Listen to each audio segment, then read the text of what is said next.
Here's what they say about Jesus. He gets us. Here's what Jesus said. Whoever does not take up his own cross cannot be my disciple. Luke chapter 14, verses 26 and 27.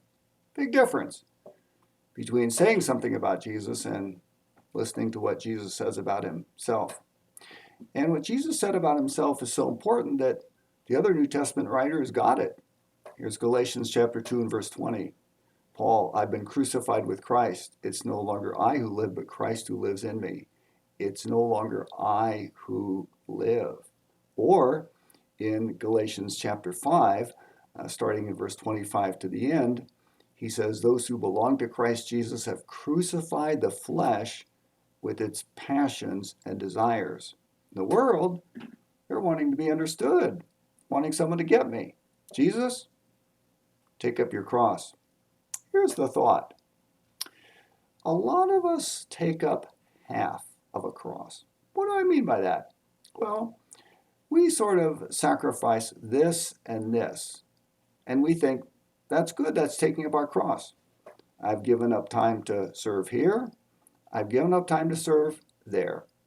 And so, therefore, we view that as, that's good, God's happy with me.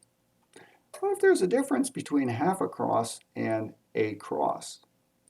And a person knows if they've taken up their cross by their total life, their thoughts, their leisure time, their hobbies, the things they say, the things that kind of come into their mind in their conversation with other people. What if there's a difference between half a cross and a whole cross? Whoever does not take up his own cross and follow me cannot be my disciple. It's time we look to the real Jesus, because when we die, it's the real Jesus we're going to meet.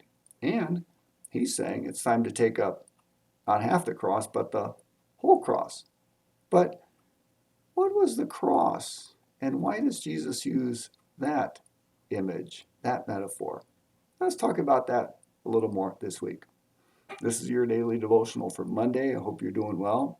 Hope you'll pray for the church and pray for me and ponder the words of Jesus continually. Remember that in Bible study, we read, we meditate, we study, and we apply.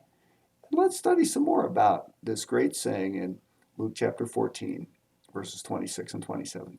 God bless you as you serve him today. And remember, blessed are those who hear the words of God and keep them.